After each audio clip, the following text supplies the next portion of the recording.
when every criticism becomes a confession. In the coaching world, especially in circles steeped in NLP and Neuro-Semantics, shadow work has become a catch-all explanation for any and every discomfort. But what happens when every time you criticize someone, it gets spun into evidence that you're avoiding your own inner flaws? Welcome to the echo chamber of projection-based coaching. The setup, it's not them. It's you, in a follow-up post from a coach. If I don't like that other people are really judgmental, can I see within myself that that's a judgment? He continues. If my ego can't handle the fact that I'm the judgmental one, I project it. I get to offset my own sense of judgmentalness. I don't have to deal with it. I don't have to go through the pain of reconciling the fact that it's me who's judgmental. Sounds profound on the surface, but let's break down what's really being said here. 1. Language traps and thought loops. Yes, calling someone judgmental is a judgment. That's basic linguistics, not psychology. Framing it as proof of an unintegrated shadow is a classic coaching sleight of hand. It's a closed loop. Any critique becomes your flaw, not their behavior.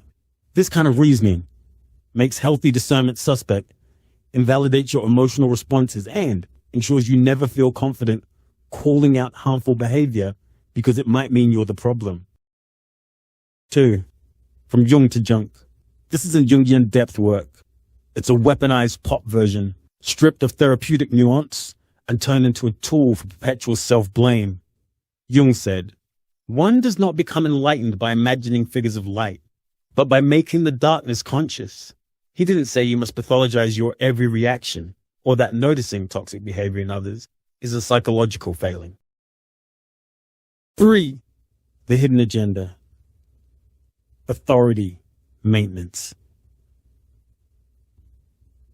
If every judgment you make can be traced back to your disowned traits, then you're always flawed, always projecting, and always in need of someone to help you see it. Conveniently, the coach becomes the necessary interpreter of your inner life. This isn't self-awareness, it's dependency creation. 4. What gets lost? Moral clarity and boundary setting. Sometimes people are arrogant. Sometimes they're controlling. Sometimes they're manipulative. Being able to see that without assuming it's all about you is called discernment. And being able to say, I don't want that in my life, is called having boundaries. But in this framework, boundaries are just more shadow. Resistance is always ego, which makes it near impossible to say no to manipulation because the model has already labeled your objection as proof of inner work you haven't done. This is why people come out of coaching disoriented, doubting themselves, overanalyzing their thoughts, and stuck in loops of second-guessing their every response. I've lived it. I've seen others live it, and it's sold as growth. But when everything becomes projection, and every reaction a confession, there's no room left for reality, just endless self-interrogation, and a quiet voice inside wondering if you're losing your mind. And that's not transformation. That's psychological erosion wrapped in a language of light. What would a psychologist say about this? Most registered psychologists would raise immediate red flags over what they are promoting. Here's why. 1. Overgeneralizing projection. Projection is a real defense mechanism.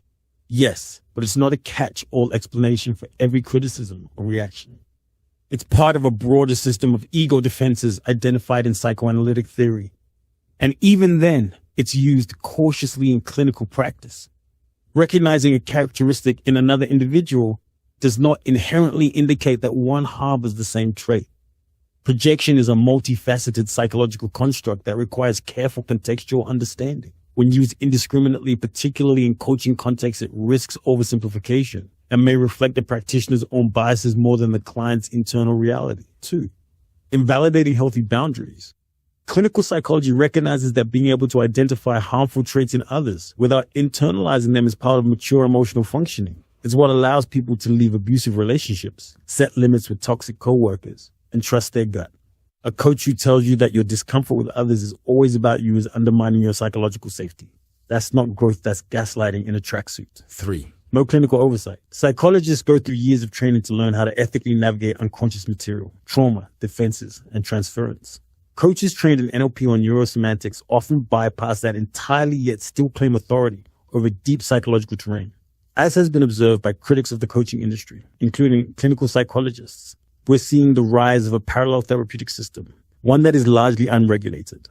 and often led by individuals without formal psychological training. A final word from psychology: psychologists are trained to treat projection with caution and context. It's not something to weaponize or throw around in casual self-help conversations.